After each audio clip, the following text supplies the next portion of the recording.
Yo, yo, yo, yo, visualize shark takes, hit the wave grinding. In the chat, gun shark odds make it rhyming. Sunday vibes, smooth bets, no confining. Hats engaged, can't stop us from shining. Bet on the spread, like it in, keep it tight. Push the odds further, jack on the hindsight. Odds fellows mind grasp in the right sight. Hats, caps on heads, winners in plain sight. Hit the like, get in the chat, feel the flow, cash it, every dollar see the bank roll. Sunday grind and picks, now you gotta know. Extra points on the screen, sharp minds always glow. Big parlays, predictions we home. Standing tall, betting knowledge all. On a suddenly not so casual Thursday in October, it is NFL The Extra Points, the big show. It is NFL Thursday Night Football, Week 7, October the 17th, 2024. The Shark and the Gun right here live on Sharky Waters Nation and simulcasting on X and the Guns Pick channel and on YouTube. For those of you guys who want to chat with us, we are live. Come chat, hang out with us. One game to discuss, a lot of angles. Guns Picks, what's going on, brother? Man, it's a beautiful Thursday. A lot of sports going on. We have the Yankees in the background playing the Cleveland Guardians. Of course, we'll have the Mets later on today facing the Dodgers. And then college football is going to be cooking as well. And, of course, Thursday night football. Not the greatest of Thursday night football games, but a Thursday night football game nonetheless. We have Denver versus the New Orleans Saints. And I'm ready to give you a play or more than a few plays. Let's talk about it. I'm ready, Shark. Let's get it. 8:15 in New Orleans, the Superdome. Interesting matchup here. Out of division, out of conference. Two teams that have not played since 2020, the COVID season. Not exactly a rivalry matchup, but Sean Payton returning to New Orleans for the first time. A great storyline for us to build off of here. And throwing it to the gun, on that point, first official of the broadcast, Denver on the money line.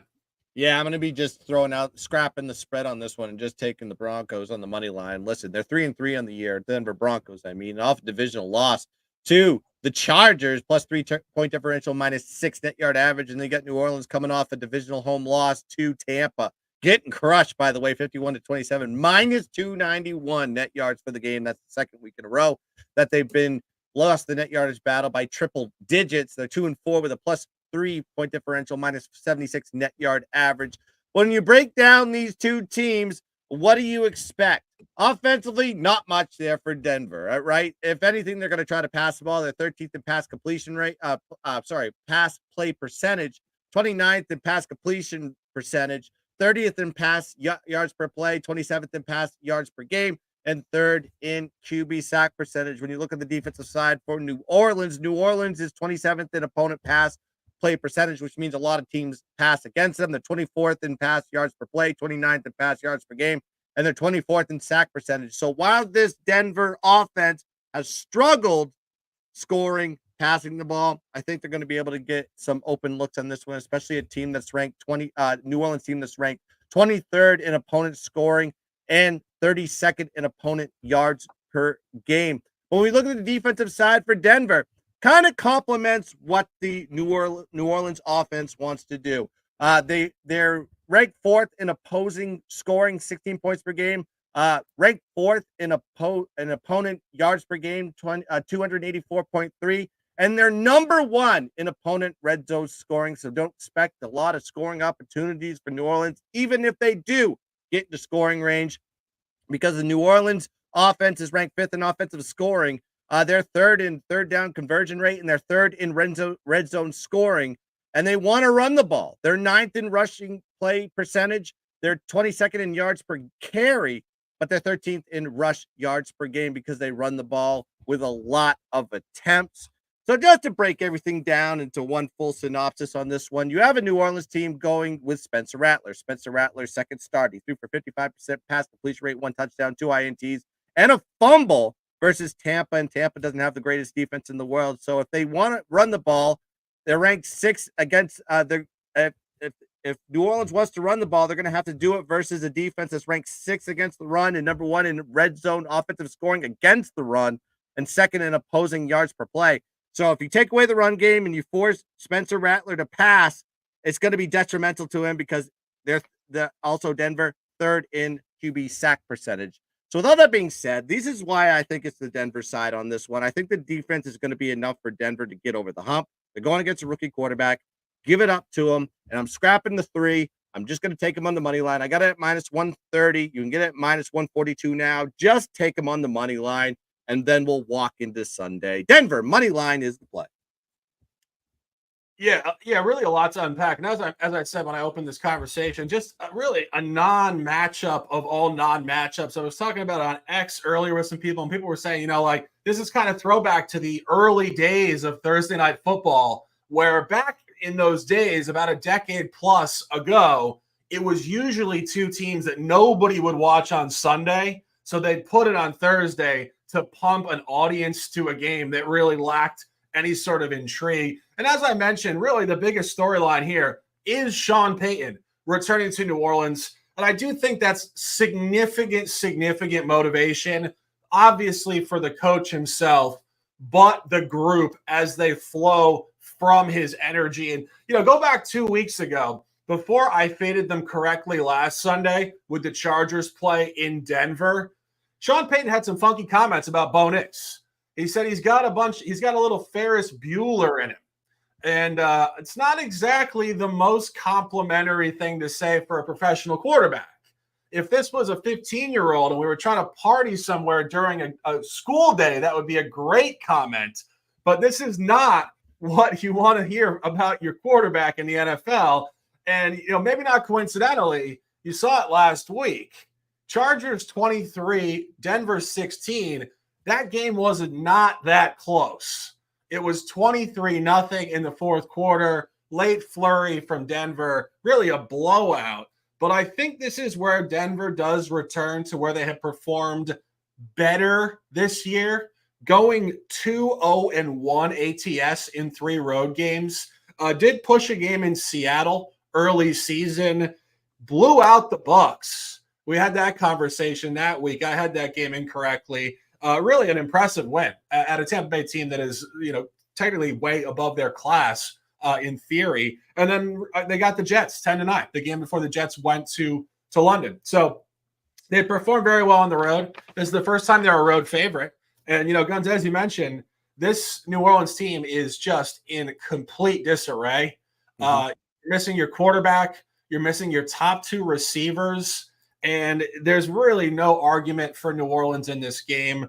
I'm not officially on anything on this broadcast, but I would not talk you guys off of the Denver side. And speaking of no receivers for New Orleans, throwing it back to the gun, his first prop of this Week 7 Thursday night game, looking to the tight end. 28-year-old Juwan Johnson, not exactly Rob Gronkowski or Travis Kelce, but over 2.5 receptions tonight. Guns picks. What's going on here? Yeah, this is going to be a little bit gross. It's not like Juwan Johnson is really lighting up the scoreboard with the statistics this year, but I just find sometimes you find a diamond in the rough, and I think we found one here, and the Shark alluded to. You got to understand there's a lot of good receivers out here for the Saints team, including the quarterback and Derek Carr. Chris Olave is out. Taysom Hill is out. So those are key weapons in that offense. So who are they going to throw to? Granted, they have other receivers on the field, but I think there's going to be opportunity here for Juwan Johnson to have himself a pretty good game. Listen, Denver is ranked 5th in defensive DVOA versus opposing tight ends this year there, but they are ranked 28th in the league in opponent tight end targets. Versus their opponents, averaging 7 targets per. Their opponents are averaging 7 targets per game to the tight end versus Denver. And then you got to look at Juwan Johnson's average: 2.3 targets, 2 catches, and 19.7 yards per game. But most of that was Derek Carr, and he had plenty of weapons to boot.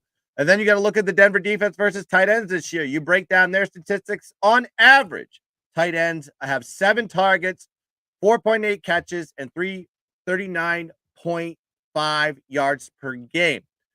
And then when you look at Spencer Rattler, last game, he was the quarterback for Tampa. And when you looked at the stats, Juwan Johnson had his best game with Spencer Rattler as the quarterback. 3 targets, 3 catches, 48 reception yards versus Tampa last week. Now, with what I'm alluding to here is you have a good, and what I said before, Denver has a good pass rush. When you have a good pass rush, you tend to check down. You throw screen passes, you throw easy dink and dunks to the tight end.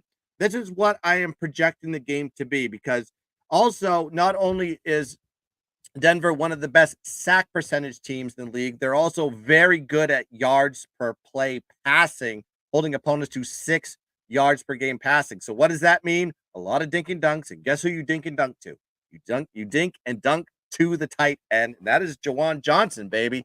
And if tight ends are getting 7 targets, I only need 3. And if you check his targets, and Shark talked about it, actually he talked before the broadcast, 14 targets, he's got 12 catches. So when he gets the ball towards him, he makes the catch, and that's why I'm going to be on the over here. 2.5 receptions with Juwan Johnson as the play. Yeah, I mean, it sounds great. The gun here is now officially going by the prop gun. That's right. Highway to the danger zone here on a suddenly not so casual Thursday, October 17th. Second prop, another one in this game. Gun is firing on all cylinders. Javonte Smith, running back, Broncos, over 67.5 rushing and receiving yards combined. Hold on, I gotta get my prop gun glasses on. Highway to the danger zone. Let's look at some props, shall we? We got Javon Williams here, and I'll tell you what I'm going to be liking about this game. If you've already seen the video on the prop gun, I'm just going to regurgitate what I said on that video. Go check that out. We're on an 8-1 run on the primetime prop plays, and this is the primetime prop play of the night. It is Javonte Williams. And if you look at the statistics here, let's start with New Orleans. Ranked 26 at defending running backs in the passing game this year. And then on the rushing side, New Orleans is ranked 30th in opposing rush yards per carry, 20th in rush yards per game, giving up 134 yards per game overall and 169 yards per game at home. They're also giving up 5.9 yards per carry at home this season to running backs. Now, Javonte Williams' stats, not the greatest stats in the world. 4 targets, 3 receptions, 24 reception yards per game in the passing game. On the rush side, 9.8 carries per game, 35.5 rush yards per game. That is a total of 59.3 rush receiving yards per game. And then on the New Orleans side, I told you they give up a lot of statistics to running backs this season, averaging 3.5 yards targets, 3.2 receptions, and 33.8 receiving yards per game to running backs. And on the rush side, it gets worse. 15 carries per game, 88 rush yards per game given up to running backs for a total of 121.8 rush receiving yards per game. And I tell you why I like this play. Look at the number. I think there's 68.5s out there now. I got it at 67.5 for his rush receiving yards. Javonte Williams has 59.3 rush receiving yards per game.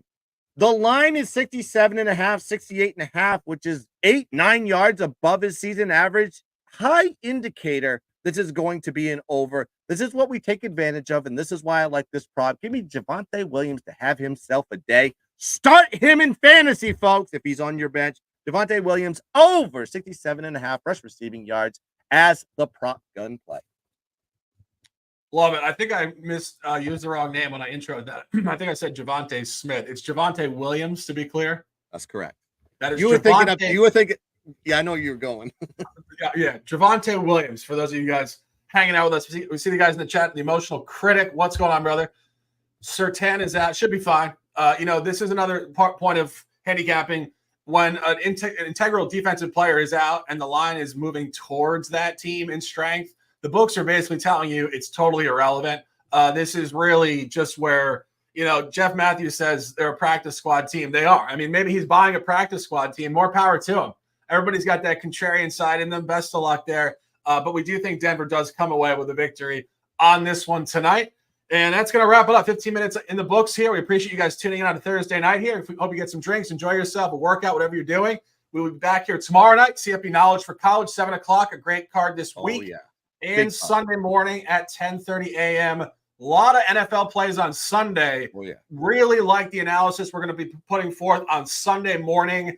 8 official plays for me. The gun aligns with a lot of it. We're getting into the details now. Week 7, we're really starting to see where teams are buy zones, sell zones, in division, out of division, road, home, all the sequencing we love to look at. So get ready for a fire show on Sunday morning. And, of course, Knowledge for College tomorrow night. We appreciate you guys immensely. We appreciate you guys trusting us with the analysis in a very, very high-level marketplace, which is collegiate and professional football. We love to do it. We love to bring you the hype, the analysis, the conversation, and the top picks. Guns Picks, a pleasure as always. Close them out with some words, and let's dominate.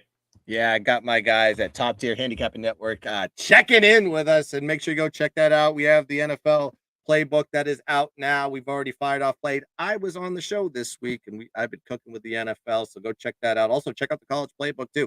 Gave you 3 plays early on Tuesday. It is a great channel. Go like and subscribe if you've been following me and the Shark. That's pretty much the same type of caps that we do over on the Top Tier Handicapping Network. And make sure you check us out on X at GunsPicks, GUNZPICKS, and check out Sharks and Sports 88 on X, and check out our channels, the GunsPicks channel and Sharky Water Station channel on YouTube. We've been firing the absolute napalm, killing NFL, killing college, and we'll be back here tomorrow to give you the Knowledge for College football edition. And we've been doing really well in college lately. When we have the data, we are dangerous MFers. So let's dominate here on a beautiful Thursday. Let's cash some tickets. Let's dominate the board. And as always, let's keep dancing. Yeah, bye.